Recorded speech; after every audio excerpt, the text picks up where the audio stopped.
Did you see Lynn's post in the syndicate to help with the GSD? Dylan and I responded, but maybe you could discuss it here. Yeah, let's do that. So here we go, guys. Lynn's comment on the syndicate. I really enjoyed the discussion in Friday's COH with Ian and Bethany. I've got one of Bethany's books on order, and I'm looking forward to reading it. I had a question to ask, but because there was not really time, I thought I'd ask it for next week, but thought I'd describe it here too to give some background. A dog club member, A, has told me about neighbors and friends, B, who has a German Shepherd, a rescue that had been living on the streets with a homeless man. So no background info other than that. Okay, so we have a dog club member who knows Lynn, told her about friends of theirs who has a German Shepherd that was a rescue and had been living on the streets with a homeless man. The dog is great in the home environment, good with visiting children and people in that person's home. No reactivity, nice and calm and gentle. Great, okay. The dog is not good with other dogs when out on walks. Becomes very extremely reactive. Owners have taken him to a behaviorist who has lots of experience, quote unquote, with dogs and reactivity. He works at a local German Shepherd rescue. Okay.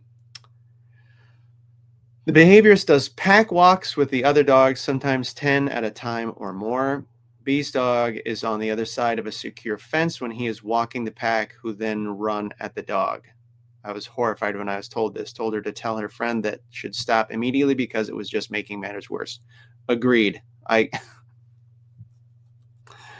The dog also wears a head halty, which I think is further making matters worse. Okay, possibly. We'll put a pin in that and come back to it.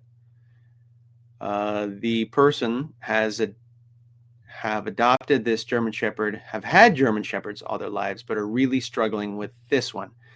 They would love to let it play off lead with A's dog, which is the person that Lynn is acquainted with, but are worried about letting them meet with no leads on. They have tried meeting from a distance, but the dog soon becomes reactive.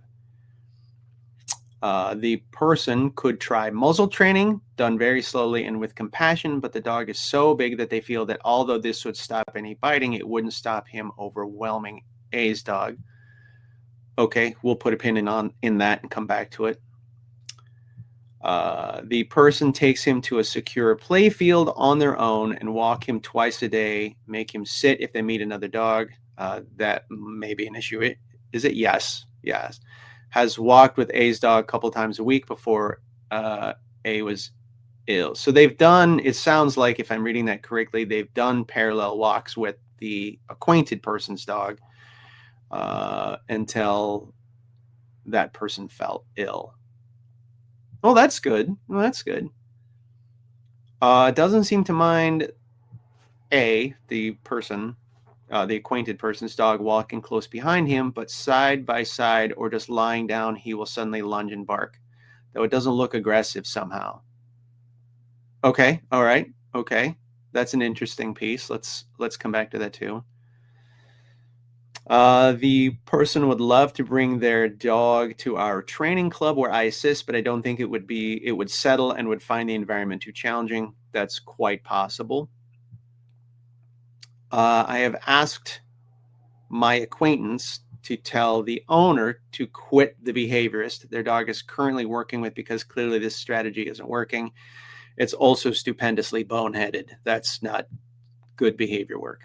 What should they do? Where do they start? They are desperate to help this dog. I've asked for more info about what else they had been doing to support this dog. I feel quite sad when I hear things like this, because I know there's no quick fix for the dog, but his life could be so much better than it is with the right support. Would Bethany's CDD be a starting point with this dog?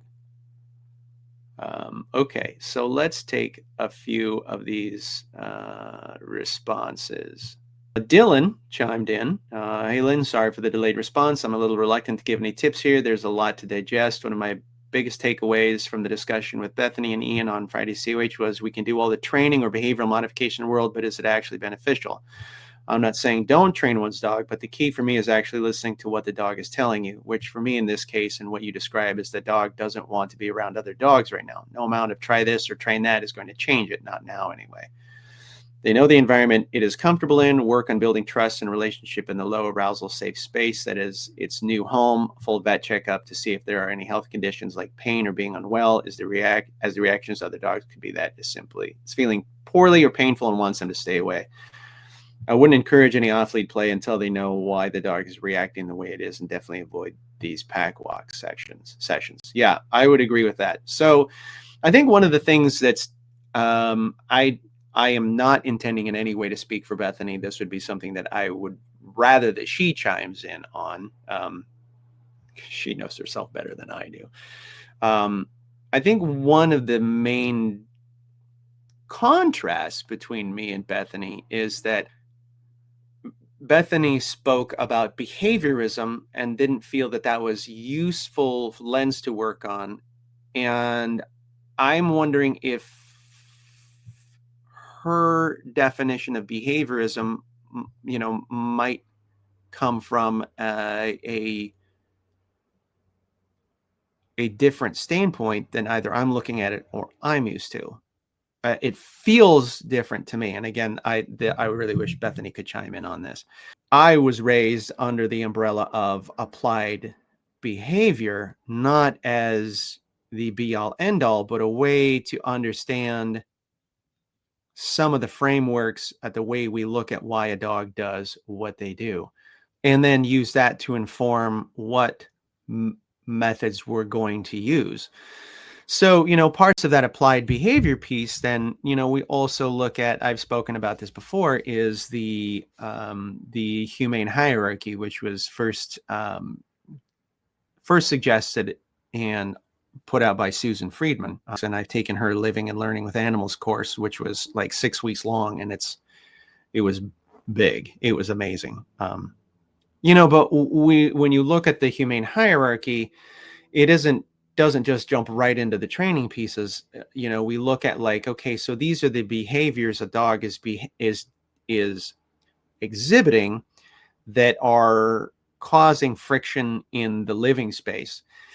And then, one of the very first step in the Humane Hierarchy, of course, is to look at wellness. If you have a wellness mediated behavior, then there isn't training that's going to necessarily fix that. And of course, Dylan very coherently alluded to that when he's like, we should do a vet checkup to look into, are there wellness issues that may be informing this issue. They might not be the cause, quote unquote, of the issue, but it might be informing the issue. It might be exacerbating the issue. It might be creating some kind of a tendency in there that is being,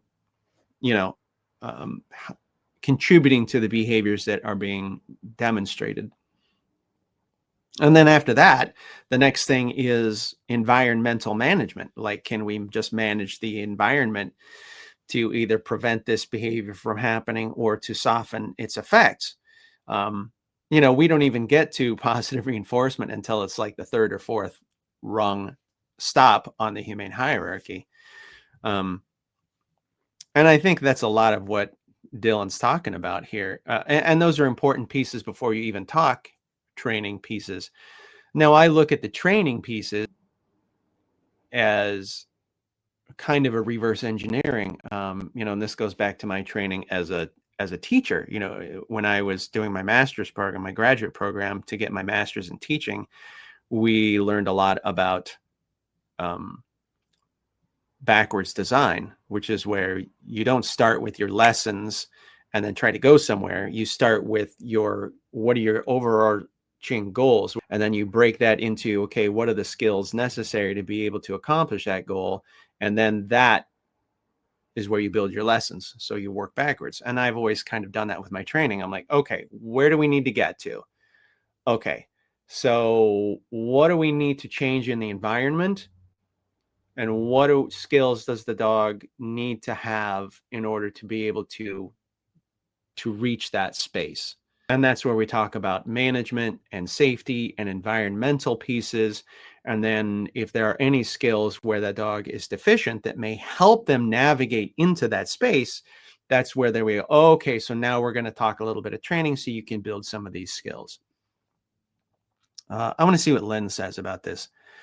It's difficult to give tips on an unknown dog, but you'll also agree that it's not a good idea for the pack walk. I don't think so. The pack walks, yeah, that doesn't sound good. I think another issue is that they have no idea about the dog's backstory, so we're really working in the dark. Is a terrible shame when it presents as gentle and non-aggressive with people and dogs in its own home. You're exactly right about that, Lynn. But, I mean, here's the other thing, too. Like, a dog's history can help. It can shed some light on things. But at the end of the day, even then, it's still speculation, right? So I always equate that to the black box in a plane. If the plane crashes, yes, finding the black box and helping figure out what happened that led up to it is useful. But it doesn't change anything about the cleanup. You still have to clean up the mess. All the black box does is help change what you do moving forward with the next one. The dogs don't lie. Their behavior will tell you things. We don't have to be like, well, does this dog not like, I'm not saying this dog, but a hypothetical dog. Does this dog not like men because he was abused by men? I think he was abused by men. Does this dog not like, doesn't like when I use my trekking poles because somebody hit him with a stick? I mean, maybe. Honestly, probably not. There could be countless other things. And if you know that, does it really affect your training that much? I mean, if the dog is already demonstrating that they're nervous around men or sticks, you don't need to know why. You just deal with it and work forward from there. If you need to habituate them to men, knowing that they were abused by a man doesn't necessarily really change how you're going to go about doing that. I'm not saying we shouldn't look into those things. I'm not saying that it's not interesting or fascinating or useful to know some of those things. I'm just saying that, like, it's not as big of a deal, honestly, in the long run, as I think people make it out to be. Dogs live in the moment. You live in that vertical dimension of time. We should too while we're working with the dog. The dog's going to tell you what they need. Believe them. Jenny says, everything Dylan said, and I'd continue the lead walks with A's dog. I like that. I think those parallel walks are a good way to kind of help move things along. Parallel walks with a single dog that they already have a positive social history with are helpful. And as I've mentioned before, guys, parallel walks are useful because they answer an important question for dogs. And dogs are always asking, what are we doing? Like, if you get into a situation, like the first question is, am I safe? Am I safe? Okay, well, I feel like I'm reasonably safe. Then the next question is like, okay, what are we doing? What are we doing? And that question is really important because then they typically tend towards three answers. It's either going to be socializing, foraging, or hazard avoidance. Okay. And this dog sounds like he has trouble socializing. Then it can quickly, if we go, we're going to socialize, the dog doesn't see that as a socialization situation. They see it as a hazard avoidance situation. So going on a parallel walk takes some of that pressure off, that social pressure off, and it answers the question functionally. And it says, we're foraging right now. We're walking around together. We're exploring the environment. And all we need, the bar is so low, all we need is for the two of you to just coexist peacefully in this environment while you're doing something fun that you both find enjoyable and interesting. And that takes a lot of that social pressure off, and it defaults away from hazard avoidance. And then the socialization aspect can just grow organically, just like relationships do. You can't force relationships, right? They have to grow. If there's no affinity there, we can't just put two people in a room, be like, you guys are going to be friends whether you like it or not. They might be friends, or they might decide that, they can't stand each other. And that's just how sentient beings are wired. So that's one of the reasons I think parallel walks are super useful in that respect, because they take away all that extra fluff, and they like, listen, all we're going to do is just go have a nice time. You're here, they're here. If you interact, wonderful. If you don't, who cares? Right? the more you do those things, you build that relationship because they have pleasant experiences together, and shared experiences is one of the ways that relationships build. That's your gateway into building other relationships. So yes, I think the parallel walks with A's dog, with your acquaintance's dog, are good. Jenny continues on. The important thing is to keep the GSD feeling safe and comfortable. This would be a great situation to introduce some dialogue. We're walking with our doggy friend. That's okay, isn't it? Yeah, basically you're doing toy store hack. Yep. Shall we wait for her to catch up, or shall we keep walking? By emphasizing doggy friend, and that's okay. Yeah. And so that's really great, Jenny, because that's toy store hack, right? Because you're narrating, you're setting the tone, you're helping the dog, instead of leaving them to make some of those conclusions on their own. You're modeling and co-regulating and being supportive. You're like, yeah, that's our dog friend. It's a good dog. Look, I'm gonna go and pet that dog. See, I like that dog too. You don't have to interact. I'm just gonna pet that dog. Okay, let's keep walking. We got other fun stuff to do. So let's come back to some of the pins that I put in some of these things. So we know that the pack walk, especially running the pack walk and on the other side of a fence, is a really, really boneheaded idea. I mean, then you're just cultivating, you already have some leash frustration. And if you watched my aggression, reactivity, and arousal video, you know that leash aggression stems, or leash reactivity, I shouldn't say aggression, leash aggressive and or reactive behaviors tend to stem from the social pressure compounded by the frustration of the leash restricting the dog's freedom of movement.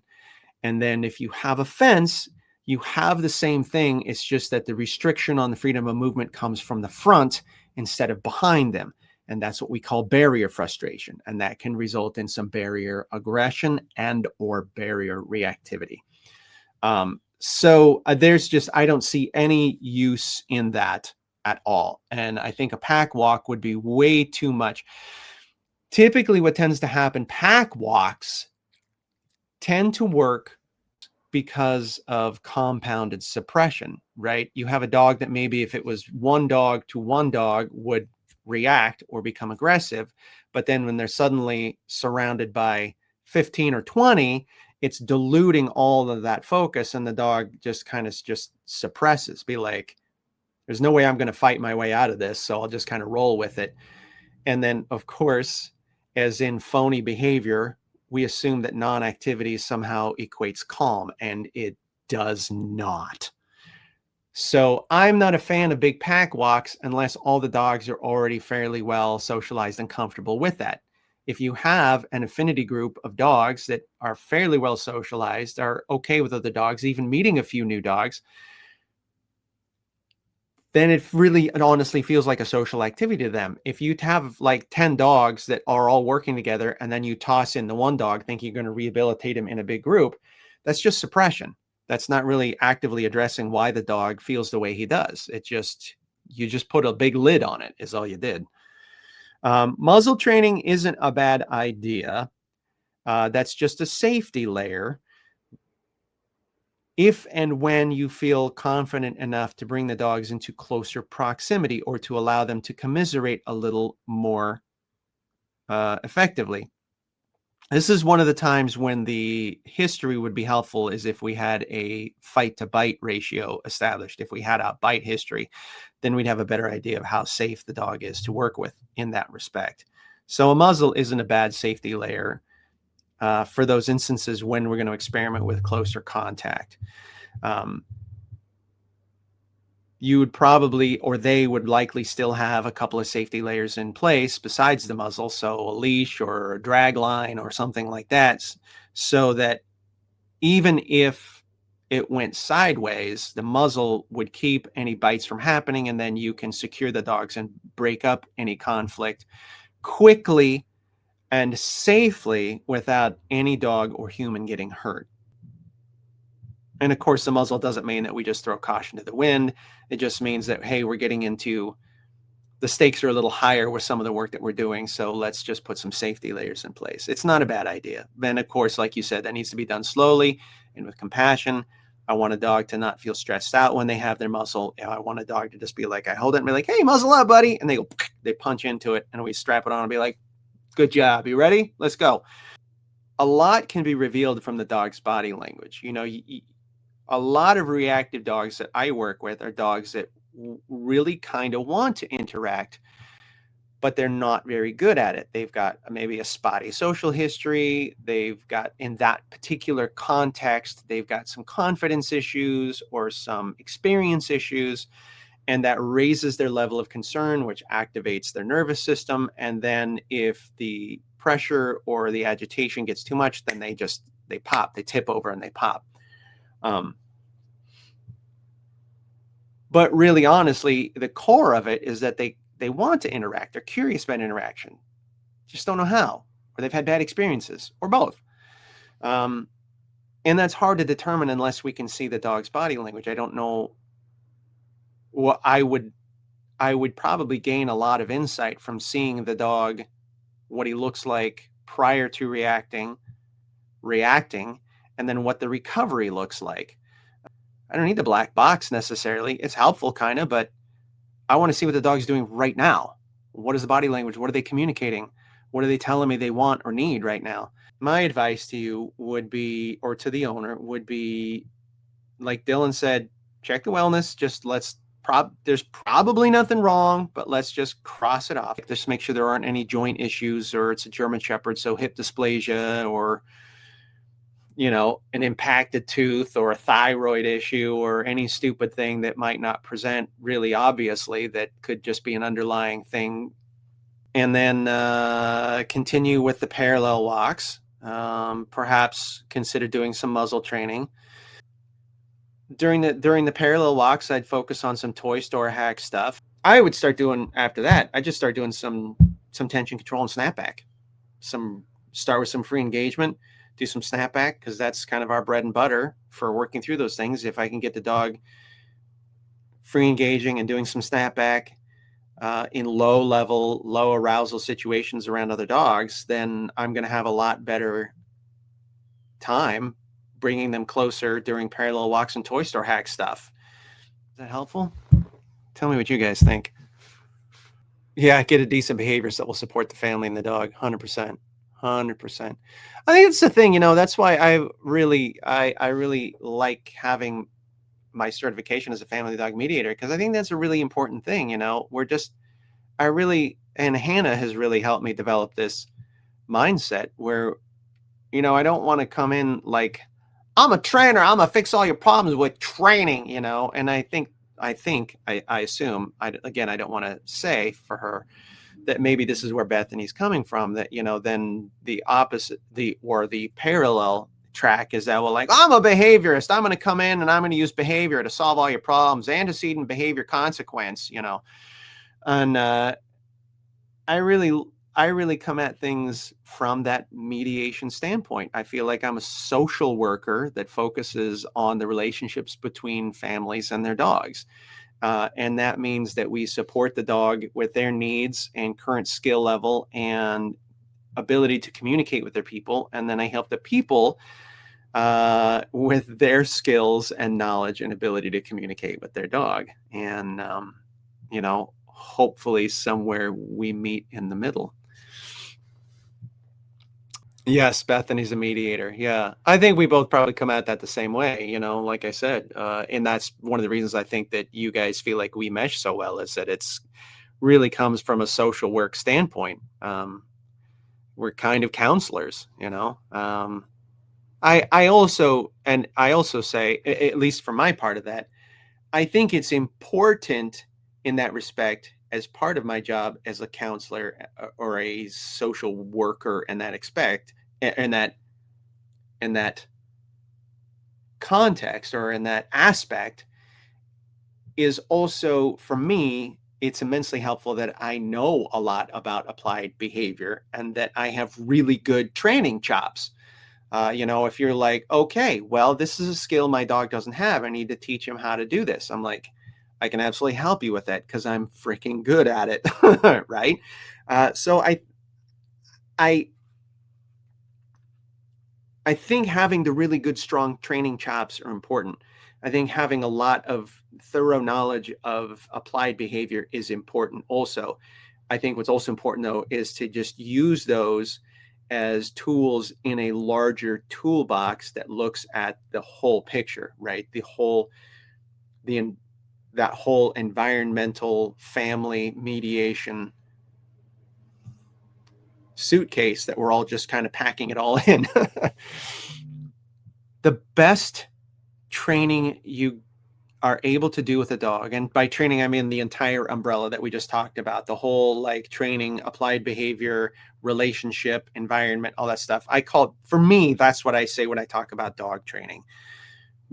That's my definition of training, is it's this all-encompassing big thing, because I think that's how most people will come to understand it as they work with us. The best training you do isn't necessarily when you set time aside to teach, sit down, stay calm, take it, drop it, leave it. Or when you do going out, you do some loose leash walking, or you go to classes and stuff like that. I firmly believe the best training you get is from your moment to moment up to the second interactions with your dog, because you're having this ongoing conversation, helping them learn to navigate the human world and to help them tap into their own little dog microcosm. In just your daily minute to minute up to the second interactions, in just being cognizant about talking to them, about communicating what works best for them in the environment, and then giving them meaningful feedback on those things and helping them move past small mistakes into greater success, and being supportive and upbeat and using your relationship as the bedrock for that whole thing. Lynn said, "Hi, Ian, that's great info to take back to them." Yes, very helpful indeed. I'm glad. I hope that working through Lynn's thing was helpful for you, and I'm interested in hearing more about how that goes. I will see you next Friday. Cheers, everybody.